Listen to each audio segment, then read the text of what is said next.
हरे कृष्णा। अधिक मास महात्म में 13वां अध्याय।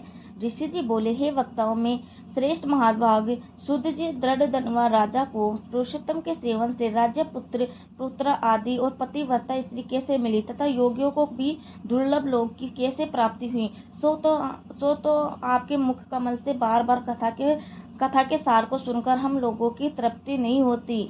अतः इस पुरातन इतिहास को विस्तार से कहिए।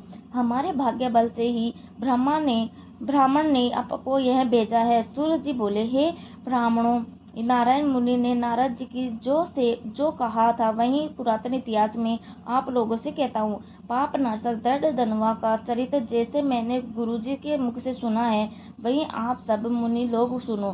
श्री नारायण जी बोले, हे ब्राह्मण, आकाश गंगा की तरह पवित्र करने वाले सुंदर पुराने दृढ़ राजा की ये कथा को मैं कहता हूँ, तुम सुनो। हे देश का रक्षक, बुद्धिमान, सत्यवादी, पराक्रमी चित्तधर्मा नाम का राजा था। उसका पुत्र महा तेजस्वी, सर्वगुण संपन्न, सत्यवादी, धार्मिक, सदाचारी दृढ़ के नाम से विख्यात हुआ। उसके विशाल नेत्र थे, चौड़ी छाती और लंबी भुजाएं थी। ऐसे गुण समूहों के साथ वह दृढ़ राजा नृत्य बढ़ने लगा। वह चतुर दृढ़ एक बार के सुनने से ही अध्ययन कर लेता था, मानो जो पूर्व जन्म में वेद पढ़े हुए हों, ऐसा प्रकट होता था। चारों वेदों को पढ़ने के बाद गुरु को दक्षिणा दे और उसका विधिवत सम्मान कर वह बुद्धिमान राजकुमार गुरु की आज्ञा से अपने पिता के नगर को गया। नगर निवासी उसे देखकर बड़े आनंदित हुए और उसके पिता चित्तधर्मा भी अपने पुत्र को देखकर परम प्रसन्न हुए, क्योंकि धर्म को जानने वाले युवराज प्रजा पालन में समर्थ हो गए थे। इस संसार में इससे बढ़कर और कौन सा सुख हो सकता है। राजा के मन में सोचा, अब मैं 2 भुजाधारी मुरलीधर प्रसन्न मुख शांत को भक्त को अन्य अभय करने वाले श्री कृष्ण की आराधना करूंगा। जैसे ध्रुव, अम्बरीश, श्रेयाति, शिव, रतिदेव, शशबिंदु, भागीरथ, भीष्म, विदुर, दुष्यंत, भरत, पृथु, उत्तानपाद, प्रहलाद, विभीषण आदि सभी लोगों को छोड़ भगवान पुरुषोत्तम की आराधना कर परम पद को प्राप्त हुए।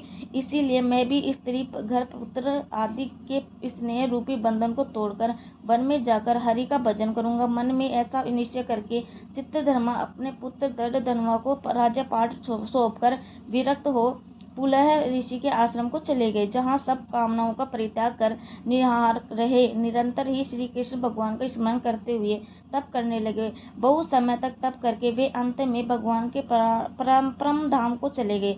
जब दृढ़धनवान ने अपने पिता की वैष्णवी गति को सुना तो चित्त में उनके वियोग का दुख हुआ, परंतु परम धाम की प्राप्ति से उन्हें हर्ष भी हुआ। पश्चात विद्वानों के कथा अनुसार पिता का शास्त्र विधि अनुसार सब कर्म किया कि नीति शास्त्र में निपुण पुण्य आत्मा राजा दृढ़धनवा पुष्करावर्तन नामक नगर में राज्य करने लगा। विदर्भ देश के राजा की अद्वितीय सुंदरी कन्या दृढ़धनवा की गुण सुंदरी नाम की सुशील स्त्री थी, जिससे सुंदर एवं चतुर 4 पुत्र और सुलक्षणा चारुमती नाम की एक पुत्री उत्पन्न हुई। यह सभी पुत्र शरवीर थे, जिनके नाम चित्रवाह, मणिकामान और चित्रकुंडल थे। वो अपने अपने अलग अलग नामों से प्रसिद्ध हुए। दृढ़धनवा राजा भी अपने गुणों से प्रसिद्ध हुए। वह शांत, दृढ़ प्रतिज्ञ, रूपवान, गुणवान और श्रीमान स्वभाव से, सुंदर अंग सहित, वेदों को जानने वाले, सभा के प्रिय बोलने वाले, धनुर्विद्या में निपुण, काम को क्रोध, लोभ, मोह, मंद मात्सर्य रूपी 6 शत्रुओं को जीतने वाले, क्षमा में पृथ्वी की तरह, गंभीरता में सागर के समान, समता में ब्राह्मण की भांति कृपा करने वाले, मैं महादेव के समान एक स्त्री व्रत धारण करने वालों में दूसरे राम के समान महापराक्रमी, श्रेष्ठ धर्मवान मानो दूसरे हेवेशीय कीर्तिवीर्य के समान थे। श्री नारायण जी बोले, एक दिन उस राजा को सोते समय रात्रि में चिंता हुई कि ओ यह महान वैभव किस पुण्य के कारण हुआ। न मैंने कोई तप किया, न ही मैंने कोई दान, न कभी यज्ञ किया। इस अपने सौभाग्य का कारण किससे पूछूं। ऐसा सोचते विचारते सारी बात बीत गई। प्रातः ब्राह्मण मुहूर्त में उठकर यथाविधि स्नान कर अंधेरिया आदि दे तथा देवालय में देव पूजन करके ब्राह्मणों को सूर्य का दान देकर उन्हें नमस्कार कर घोड़े पर चढ़कर तत्काल शिकार खेलने वन को चला गया। वहां बहुत से मरग, सुअर, सिंह, नील गाय आदि का शिकार किया। वन में राजा दृढ़धनवा के बाण से घायल होकर एक वन को भागता हुआ दूसरे वन में चला गया। तब राजा की दाने हुए उनके रक्त गिरे हुए मार्ग से उसके पीछे पीछे गया, किंतु मर्ग के कहीं छिप जाने से राजा उस वन में भटकता रहा। तब प्यास से व्याकुल होकर उसने एक सुंदर सरोवर को देखा। राजा ने वहां जाकर पानी पिया और उसके किनारे पर एक घनघोर छायादार वट वृक्ष की जटा से अपने घोड़े को बांधकर स्वयं वहीं बैठ गया।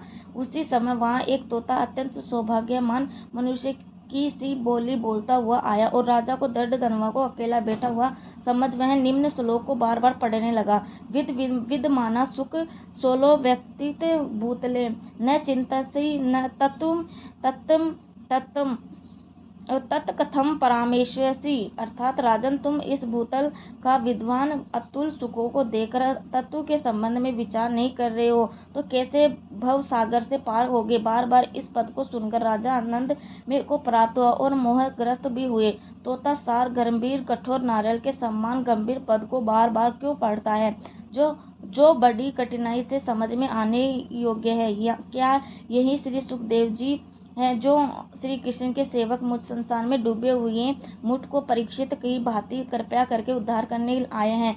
ऐसा सोच ही रहे थे कि इतने में उनके सेना की राजा को ढूंढते वहां आ गई। उधर तोता भी राजा को आत्मबोध कराकर अंतर्धैर्य हो गया। राजा अपने नगर में आकर तोता के वाक्य को स्मरण करते रहे। उन्होंने भोजन पानी सब छोड़ दिया और गुम से हो गए, किसी ने बोलने से भी नहीं बोलते। तब रानी के एकांत में आकर राजा से प्रेम सहित कहा कि राजन, आज ऐसा उदास क्यों हो रहे हो, उठिए, भोजन पानी कीजिए और बातचीत कीजिए। उस प्रकार रानी ने समझाने पर भी राजा देवताओं को भी दुर्गे तोता के सत्य वचन स्मरण करता रहा और कुछ भी न बोला। तब रानी धीरे श्वास लेकर अपने पति के मानसिक दुख को अत्यंत पीड़ित हुई और स्वामी की कठिन चिंता के कारण वो नहीं जान सकी। ऐसी चिंता में राजा बहुत समय व्यतीत हो गया, किंतु संदेह दूर करने का कोई उपाय दिखाई नहीं दिया। नारद जी बोले, हे मुनि, ऐसी चिंता करते हुए राजा दृढ़धनवा का क्या हुआ सो कहिए, क्योंकि विष्णु भगवान के पवित्र चरित्र को थोड़ा सा भी सुनने में पाप नाशक हो जाते हैं। 13वां अध्याय समाप्त। जय श्री कृष्ण। राधे राधे। वीडियो पसंद आए तो लाइक, सब्सक्राइब एंड कमेंट जरूर कर देना। जय श्री कृष्ण। Thank you.